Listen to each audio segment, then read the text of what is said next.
okwepima mu ba big 3 kikolimo kyennyini kiriyakitingirawo. Kati abafango ni kambagambe ekinomwe ba motherfucker bayamba buyambi okubayimbira mu blocking. Alien Skin munangate sebirungi nakamu wabula ebibadde bikyatambula wali Alien Skin avuddeyo n'aguba munangate abafangoni so nno Queen Masolo munangate avuddeyo n'aweereza munangate obubaka Alien Skin ku nsonga munangate eya Big 3 awo makati so Palaso avuddeyoko n'akakasa munangate bino byabanene wabadde munangate ku stage Eddie Kenzo bamukoledde munangate ati mu kifaananyi ekya maama we munangate bampita Jaminati nsinzira ku Jaminati Yugi wabula nga wenkutandisiza nti omuyimbi Alien Skin munangate si birungi n'akamu. Okwepima mu ba big 3 kikolimo kyennyini kiriyakitingirawo. Anti yono omuyimbi eyasooka okwepima mu Kamiliyoni ne yeepima mu Bobi Wine ne Bebe Cool mbu abasobola mbu ayagala kwepaatiika waawo mu bali ba big 4. Mukwano yagudde n'okuyimba n'akuddukamu nadda mu bwa buloga mulowooza mirembe. Mukwano how even oyimbidde emyaka 2 oze weepimye mu basajja ababaddewo for over 10 years nga bakabi musicale ne mu aspects of life nga n'obugagga bagagga mbu wepaatikawo big 4. Mukwano kyagudde kati kibuloga kisikeera kuno ku internet kwasama kyasamidde kabaka w'e Buganda, kyasamidde Obuganda, kyasamidde Obusoga, kyasamidde buli wamu kitoto feri yakati kibuloga kikompitinga n'abakasuku kikeera kebera leero kasuku yataddeyo ki kale omuntu eyali omuyimbi ow'amaanyi eyajjuza Freedom City ne gate ne zaabika bananga abantu bagwa. Kaakati ate ekikolimo ekyokubiri kye yeetisse anti teri Muganda yali avuddeeyo n'asonga omumwa mu Buganda n'avaawo bulungi. Nekijja ne kimanyira kabaka w'e Buganda ne kimanyira kabaka w'e Busoga muwunzike mulabe ebibye gye bigenda okuggwera. Mayimiga nga eweesiba ku Banyankole eweesiba ku Banyarwanda munze ndi kyali waabwe ani agamba nti ffenaffe twagala abali b'enkwe.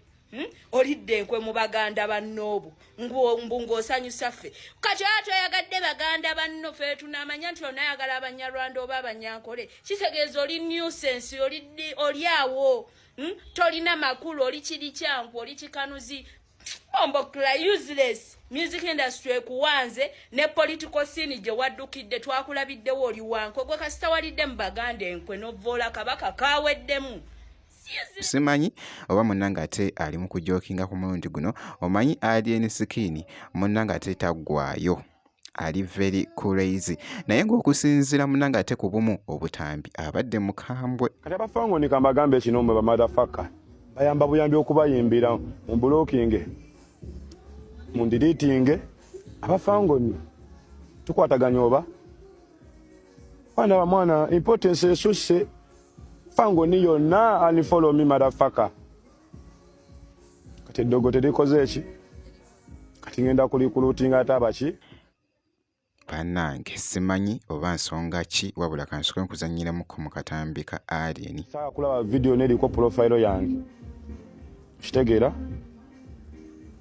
n'oluyimba sigenda kuluta ba motherfucker ne birthday gisazizaamu sigenda na misinde bikyakutte munangate akati okwetoloola mu deleting abafangoni tukwataganya oba bana ba mwana importance esusse fangoni yonna unfollow me motherfucker. Abafangoni mu bulamu nnyo abifala mbigambe ntya ekituufu kiri nti mugenda kukkiriza oba mugaane niyo omuntu wali wakadde keetaga nga yeetaaga okuwummulako.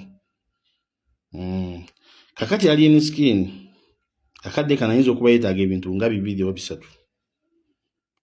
Bw'aba teyeetaaga lyabu yeetaaga abantu abawabuzi nga ate bategeera nnyo okuzza obwongo bwe oba okuzza endowooza ye. Kino mugenda kukkiriza oba mugaane. Omanyi Alien Skin obuzibu bwe yafuna buli bumu mu ntandikwa. Yajja n'agwibwako abantu abeefuula nti bamwagala naye nga ate amagezi matono nga ne bw'aba akoze ensobi teri muntu ayinza mugamba nti wayi kino okola kikyamu. Alien Skin bw'ogenda okwetegereza ebintu byonna ebiza bimusuula babadde bantu be oba beeyita abafangoni oba bafangoni soja, kubanga ne babadde nga akola kikyamu nga teri muntu ayinza kuvaayo n'amugamba nti wayi kino kyokola kikyamu.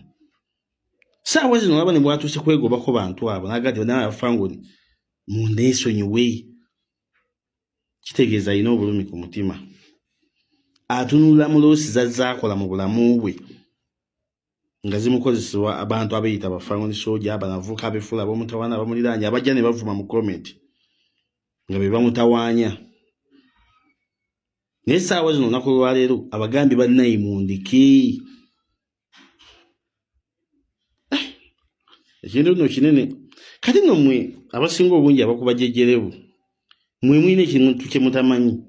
Abamu mubuukidde bubibuukire kati oba abamu mubuukidde mubuukire kati. Kati ffe twabeeranga ku fangoni. Ffe twabeerako ku fangoni. N'ebiseera ebyo nga ebintu byakola byonna bitambula. Naye omusajja atunuulidde mu bulamu bwe ng'alaba buli lunaku olukyadda mabega. Kati mugenda kuwoggana naye amazima ge mazima. Omusajja baba bagobye mumwesonyiwe. Alien Skin ayina abantu byaluzinga mu bulamu bwe. Ekyamazima ddala nga saawa zino buli waabalowoozaako awulira nga n'amaziga gamuyiika. Palaso abadde munnangate ku stage n'ayimbamu munnangate bino bya banene abadde akakasa wali.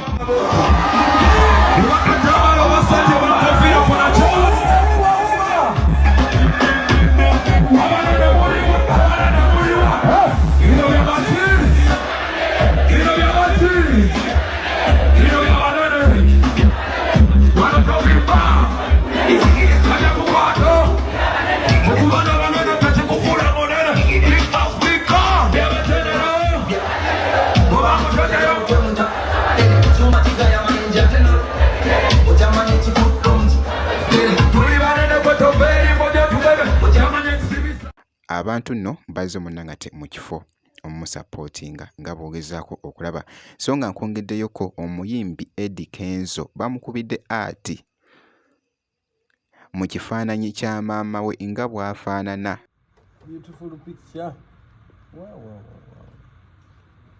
Sweetie mukwano. Omulabye. Sweetie mukwano mukuleetedde. Bamukoze kaweti luuku. This is nice. Ebanne Katonda. Omuntu baneetafa. Kati oba kino ekifaananyi yali yakiterekawa. Omanyi bandeetera kibeti.